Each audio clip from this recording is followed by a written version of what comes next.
Business trip? You just work it remotely and you say you have a business trip. You're just trying to dodge housework, aren't you? It's not like that. I really have work to do. Don't talk back. Just listen to your husband. A year into my marriage with my husband, he never recognizes my freelance work. Worse yet, he verbally abuses me, treating me like a mere housekeeper. I'm the one supporting the household, even paying the rent, but he uses me mercilessly without a shred of gratitude. At this point, I can't just stay quiet. I'll turn the tables and use my husband's threats of divorce papers to my advantage. With the image of his frantic scrambling in my mind, I headed for my business trip. My name is Maya, a 29-year-old employed by a publishing company. My husband's name is Bill, 5 years my senior at 34. We met 3 years ago when work took me to a different region. Bill's job was similar to mine. We both went to local places to sum up the current situation and write articles about it. We both worked in publishing, and with shared goals, we quickly clicked. We'd go on reporting trips together, and even after returning, would keep in regular contact. After 2 years of dating, he proposed. We didn't have a wedding ceremony, but we wore wedding dresses and tuxedos for photos, pledging our love in our own way. Post-marriage, we both moved into the condo where I have been living. Since there was extra space, the move went smoothly. Upon getting married, I thought about pursuing my dream of freelancing. Leaving my job would mean losing benefits, but I wanted to take the challenge on my own. About a week after the wedding, I decided to discuss this with Bill. I brought it up while we were having dinner together after work. Hey Bill, I'm thinking of quitting my current job at the publishing house. What? Why all of a sudden? Didn't you say you wanted to work harder? Yeah, I did, but I want to try freelancing. Freelancing? You're going to become an independent reporter? Yes. I want to work freely without being constrained by the company's policies. I candidly shared my genuine feelings. I thought Bill, being in the same industry, would surely understand. But then, what came out of my husband's mouth wasn't encouragement, but mockery. Pfft!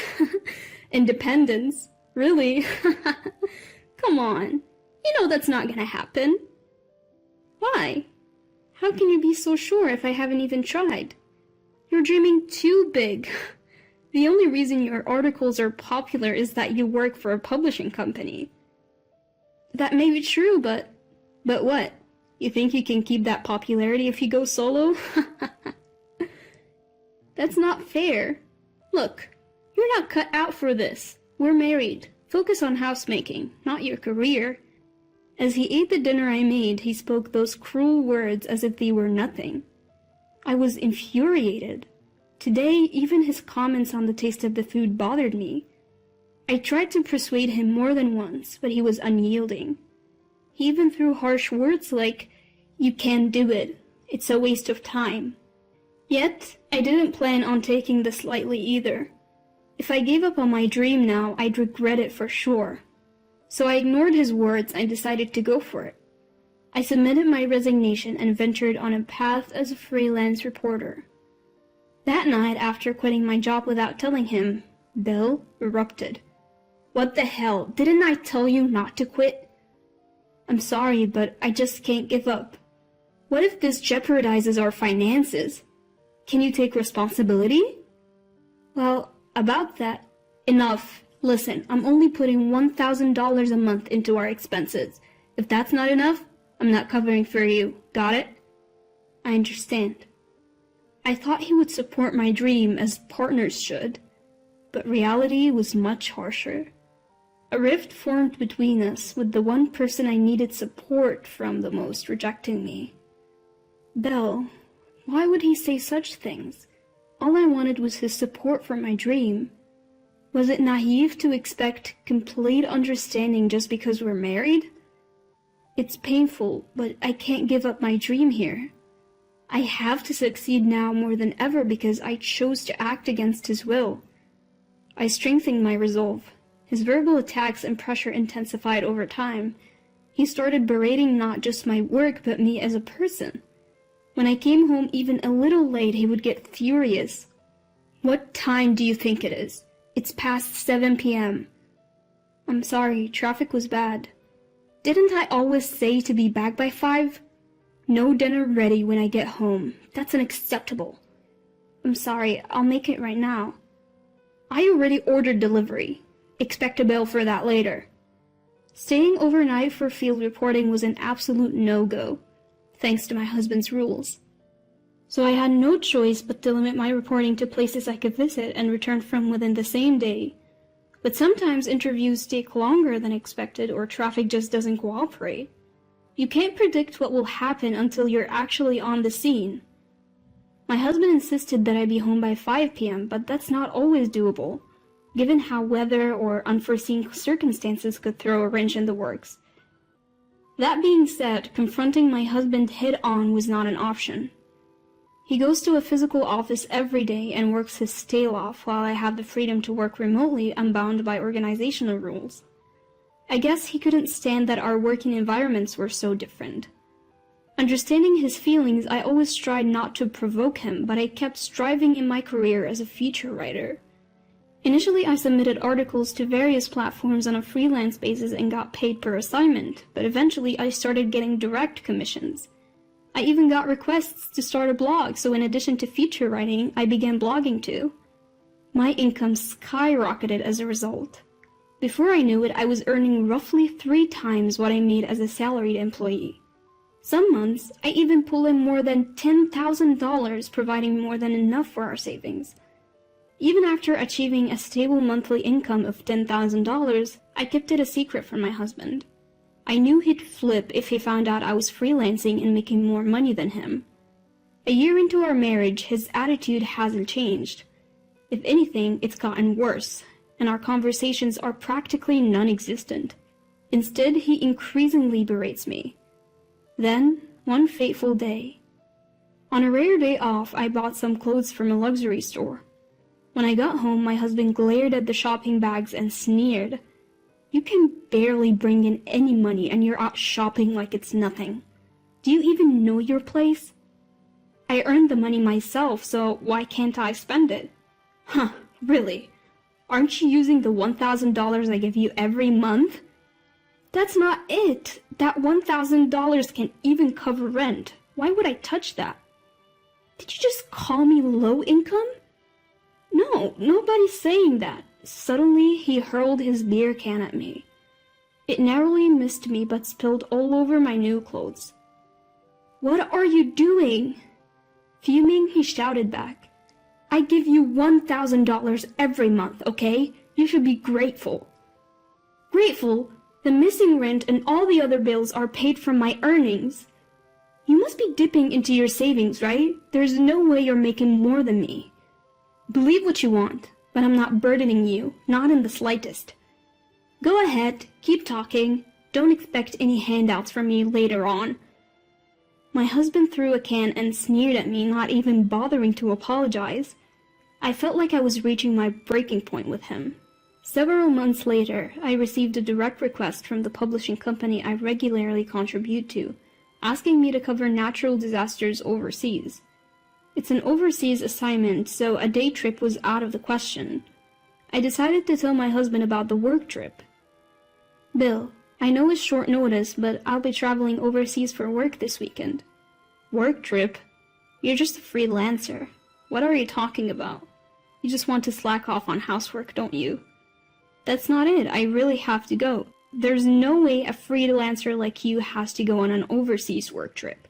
How could you lie like that? It's not a lie. I was directly asked by the publisher. Don't talk back. Just listen to your husband. As if I were the one being unreasonable, my husband continued to berate me. Fed up with his irrational behavior, I glared at him. Finally, he spoke, clearly irritated. Do you even know your place? You're just a reporter in name only, practically unemployed, and yet I still stay married to you. Stay married to me? Yeah, you wouldn't survive without me. If you have a problem with that, let's divorce. My husband pulled out divorce papers from his suit pocket and tossed them in front of me. That was the moment. A vein in my temple throbbed, and a rage I've never felt before consumed me. I can't take it anymore. I absolutely refuse to stay married under these conditions. From now on, I'll use him to my advantage. My husband always threatened me with divorce papers whenever he was displeased. Until now, I'd always apologized because I didn't want a divorce, but I realized that wasn't necessary anymore. I filled out the divorce papers and submitted them while he was out. I also arranged to terminate our condominium lease at the end of the month.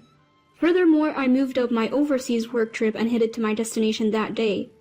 I didn't tell my husband anything and kept my messages and call notifications off. Having finished all my work, I returned home after 2 weeks abroad. The time was already past 8 p.m. and the lights were on in the house. I didn't want to see him, but I had no choice but to go home. Taking a deep breath, I opened the front door. Hearing that, a series of loud footsteps erupted from the living room. I looked up and saw Bill standing tall with his arms crossed. Just as I was about to speak, he started yelling at me. You have the nerve to come home like nothing happened. Where have you been without even replying to my messages? I told you, remember? I was on a business trip abroad. Business trip?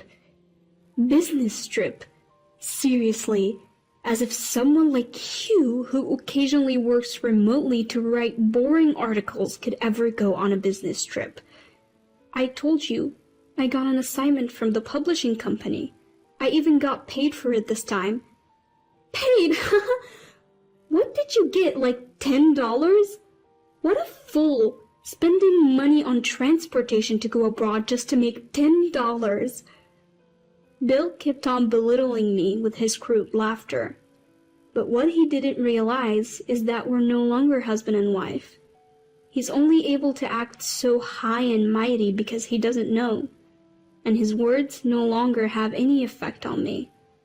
Finally, I calmly said, "Do you enjoy putting people down like that?" "What? What are you talking about? If you feel belittled, it's your fault, isn't it?" "I haven't done anything to be looked down upon by you. In fact, I make about 5 times more than you do." 5 times? As if. That would mean you're making close to $10,000 a month. Yes, that's correct. What? Faced with this unexpected truth, Bill's face twitched. He clearly couldn't stand the fact that I made more than he did. Fuming, he blurted out, "You've got to be kidding me, you're such a liar. I'm divorcing a wife who won't even do the housework." Panting heavily, Bill shoved new divorce papers in my direction. With a smile, I revealed the truth to him. Another new form for me to sign.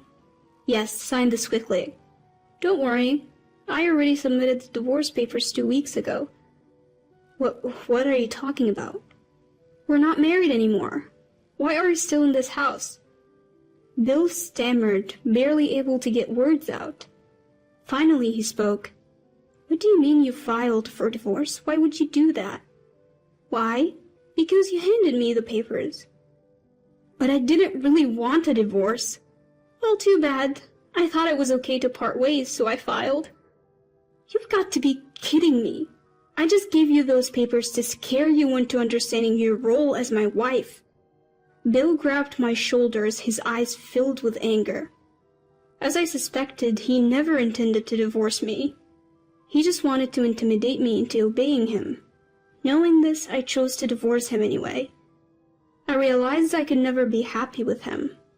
Finally understanding this, I unleashed all my pent-up feelings. "You think you can lecture me?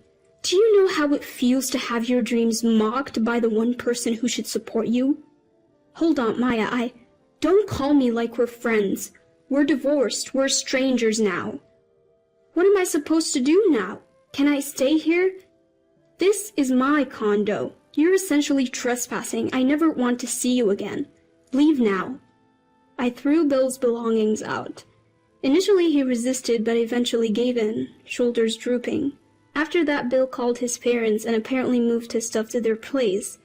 However, due to the circumstances, they refused to let him stay and told him they wouldn't help him financially. As a result, he had no choice but to live on his limited income and move to a cheap apartment far from his workplace. He can't spend money like he used to, and just getting by has become a struggle. His savings have run out, and now he's living a dull life just trying to save money. As for me, I've signed a lease on a different condo and started living alone.